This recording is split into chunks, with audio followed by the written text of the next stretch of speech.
Hi, everyone. Welcome to this first episode of Ask the Analyst, where we ask the Speakman Center's analysts about their articles and areas of expertise. Today, I'm happy to welcome Giordani Dimitrov. Hi, Giordani. Hello. Great. Giordani, you've written an article about Iran, and the title of your article is Could Iran Become a Great Power Once Again? And I was surprised to see the terms Iran and great power together. I launched this joke as a provocation. As an economist and student of economics, first things that come to my mind is the GDP of Iran. It's equal to the GDP of New York City, not state, city alone. Why did you come up with this term and with this hypothesis that you asked yourself? Historically, that is to say, roughly 85% of Iran's history, which is very long, 2,500 years, Iran has been a great power. For 20% of the time, that is the last couple of centuries, it has been relegated to a position of almost first a semi-colony, then a country without much sovereignty in its foreign affairs. Now it is like being more described as a disruptive actor pretending to be a regional state, but with serious issues to that. As you said, the economy is the major one. It is a oil and gas, basically oil exporting state. The second most important product for export is pistachio. Yeah, pistachio is the second most important product for export, though, and the economy is in a bad state. The inflation is in a very bad state right now. So yes, despite all of this, Iran and its leadership have extremely ambitious designs for the Middle East and for Iran's place in it. They regard this position as a weak, economically weak, politically dependent state in the past. Now, only weak, but only economically weak, politically more independent. They regard this as something that should be remedied. They regard this as an error, which should be corrected. So they're revisionist by design. They want for their country to become an emerging power. They see the world just like many other countries from Asia and the global South, that the old order is going away and it's a new world of multipolarity with different rising actors. And they see themselves as one of the potential great powers in this multipolar world. They think that they have the right to do so, given to them by history, by the virtue of their geographic position, of their demographic capacity.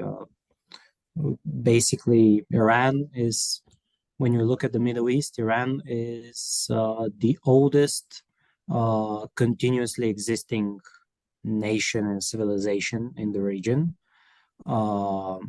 without interruptions of any kind. There were interruptions, but more or less Iran continued to exist in a form or another, and as a crucial part of the Islamic world. Sorry for interrupting. I was just reading the other day an article from or a podcast from Goldman Sachs. They were saying basically that there will be a rise of geopolitical swing states, as they called, thanks to the fact, as you were mentioning, that the multipolar world creates a lot of arbitrage possible for different states to play, be friends with some great powers when it's convenient, and some others when it's not. And so I wanted to ask you, how is Iran going to, if it is going to take advantage of the Belt and Road Initiative? Because one of the points you outline in your article is geography, and the fact that Iran is right in the middle of Asia and Europe has always been an advantage historically. For the 85% of the history that you were outlining. So what's the prospect on that? Well, the prospects are not very, very good. And the main issue here is that Iran basically by itself cuts its possibilities to act as this swing state, because it has dismal relations with the West. Of course, it tries to have different kind of relations with the European Union vis-a-vis the relations with the United States. Like China, it tries to separate the two. But unfortunately, this is not possible. So it has awful relations with the collective West as a whole, constant problems, especially with France, for example. The failure of the JCPOA further deteriorated the situation, and now Iran is more and more orientated economically, politically towards China. It has this single path which can lead it to dependency. It will probably take away much of its potential, because Iran could indeed play a great role, but with its isolation from the West and with only Russia as a security and military partner right now, with China as its only major economic partner, potentially it could also have lucrative relations with India, with some of the Middle Eastern states, but for now this is not at all clear. Right. You mentioned Russia. It just came to my mind that one of the reasons we might have seen Iran in the news in the past 2 years, in particular, but 1 year, is that during the war in Ukraine, Iran has supplied the Russian army with drones. What's your view on that? Basically, Russia has brought the things to an end in that way that it is now, especially with its new foreign policy strategy, it is now firmly in a anti-Western camp and is willing to cooperate with any other anti-Western power. The relations with Iran are good on this basis for quite years now, but we saw that in Syria. But there was also, of course, always different interests. Russia, for example, dealt with Israel, allowed Israel to strike Iranian targets in Syria, for example. Now they have a common enemy in the face of the collective West. And of course, Iran, with its current, especially current hardline leadership, is open to cooperation,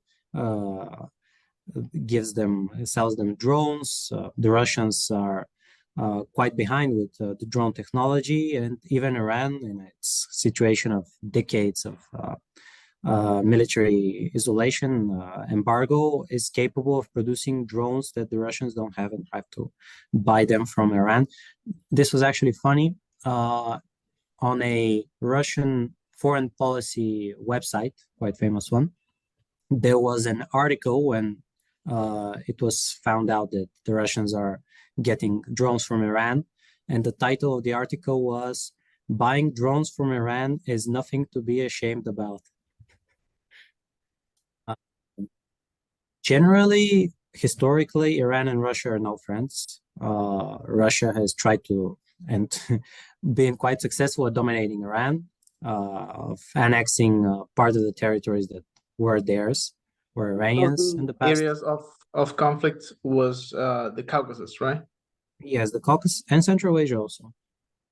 But yes, mostly the Caucasus. For Uh, Central Asia, you mean like part of Uzbekistan and that part, or yes, and Turkmenistan also. okay? Mostly Turkmenistan by the time Russia came to that area. And of course, now it is a marriage of convenience. Ideologically, yes, they have a common enemy, but the two regimes are very different in their nature, and the two societies and the nations are quite different. Perhaps we can see some kind of wider cooperation outside of military and security issues, but it will be very, very peculiar to say the least. Yeah. About Iran's influence in the Middle East and the region at its borders. You mentioned the influence on Syria and the cooperation they had with Russia there. I remember a clip from Trump's rally, former president of Mhm. the United States. He was saying it was during a time at which he was facing Bush, I guess.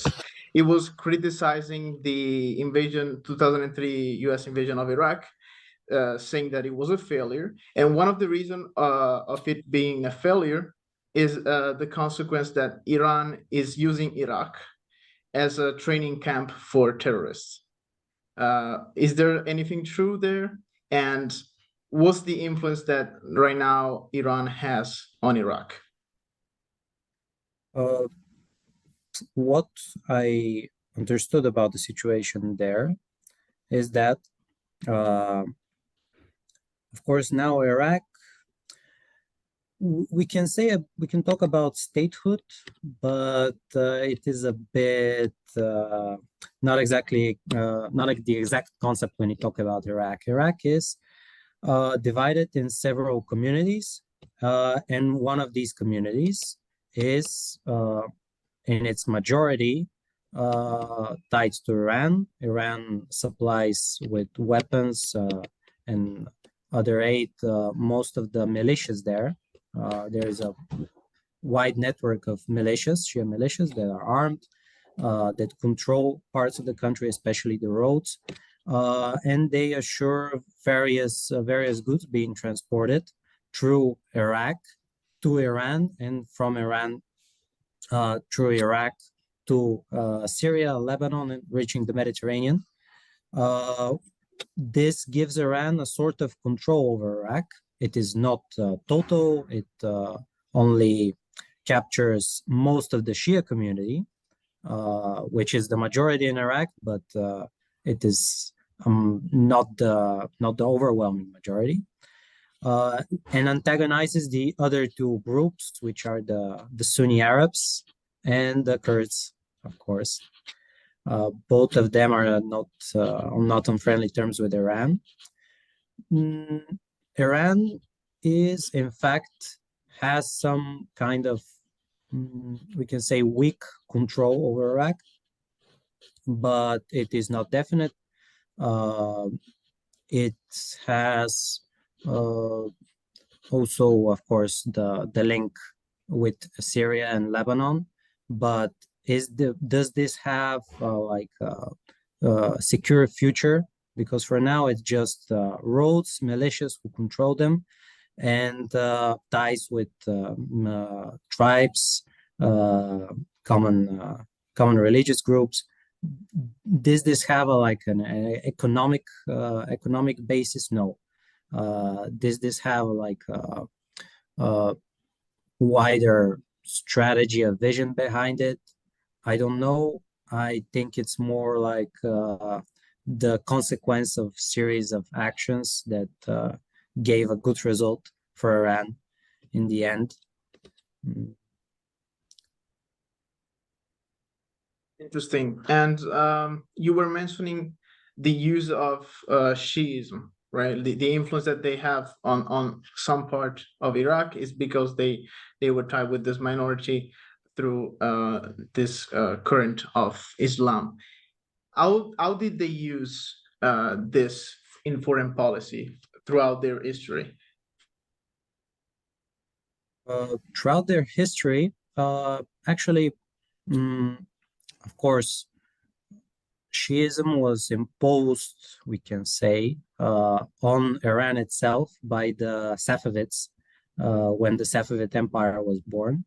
Um, of the Safavids, there were Shiites, but they were originally Turks, that is from what is today Azerbaijan. Uh, and they actually had to import Shia priests, Shia clerics from Lebanon, today's Lebanon's Shia regions. And of course, part of the conflict between the Ottomans and the Safavids took on religious terms, but it is not largely until the revolution and the last couple of decades that it is actually talked about Shiism as a factor, and the Sunni-Shia divide actually became a thing until there was a reason for it to become a thing when the geopolitical circumstances changed, when Iran was no longer the ally of the United States alongside the leader of the Sunni camp, Saudi Arabia, but became its biggest enemy. Mm. They use Shiism when they're talking to the Shia communities in the Middle East, and they're using common Muslim like unity when they're talking to Sunni groups that are anti-American or anti-Saudi, anti-Israeli. Basically, it's more of an opportunistic use of Shiism than an actual importance. Yeah, I remember hearing a similar thesis of this instrumentalization and ideology of Islam that Iran has used in a clip that we also published on the channel of Professor Graziano while he was publishing his book on geopolitics of religions. We have seen some very important events lately about the protests after that Iranian girl that showed up on the streets without wearing the hijab. And it seemed that there was a different sentiment coming from the population.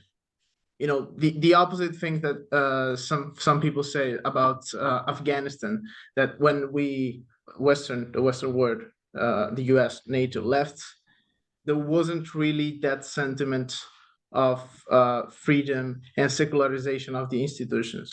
But something has seemed to change in Iran after those terrible executions.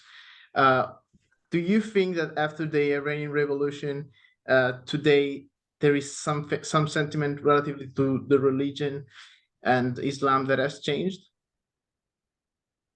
Yes, I think during the Islamic rule, Iran has grown less Islamic, ironically. But this is a bit logical because during the Shah's time, Islam was, yeah, of course, instrumentalized, but it was fought against. Secularism was imposed, so fighting against the Shah was also embracing Islam.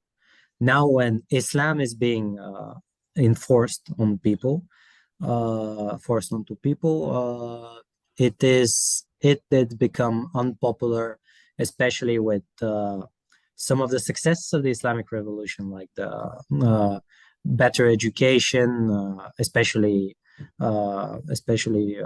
when it regards women. The new generation is more and more with liberal inspirations. They do not regard their regime as especially successful, nor as especially pleasing. Yes, they're very much, I would say, the Iranian society reminds me of the late communist societies in Eastern Europe, which were always idolizing the West, striving for freedom, striving to live like in the West. Uh, what experience I have with Iranians, it is just that. Uh,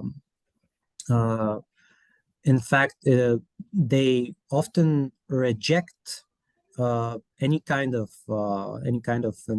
criticism or uh, negative ideas about the West, but simply idolize it, while reject their own foreign policy regarded as negative. This is an interesting phenomena. This does not speak well of the Iranian regime, because uh, if you cannot support if you cannot like have a popular ground basis for your ideology, if your own people uh, in their majority disregard the ideological foundation of the regime that you've built, this means that you have a problem. You have either to reform, and reforming is very tricky, as the former communist world showed, or you need to suppress it and hope it will go away, but it won't go away. It will periodically come about again and again until it sweeps the regime. This is a curious situation, one that is not very clear what is the right move for the authorities to make in this situation of basically nihilism and big desire to change the system, to basically to destroy it and replace it with a new one, with a Western one. I think Iran has nuclear weapons. It doesn't have one, yes, yet. Okay. Uh, Do you well, think Israel has nuclear weapons? Because officially they don't. What do you think about that?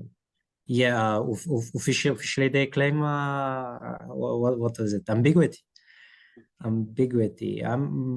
I think there was one uh, non-official indicator. Some Israeli official once let it slip, or there was also a International Atomic Energy Agency mission that somehow had some access to information that proved that Israel in fact does have nuclear weapons. I think we're sure to think that they have. Iran claims that they have enriched uranium at a level that would allow them eventually, soon, whatever soon means, to have nuclear weapons.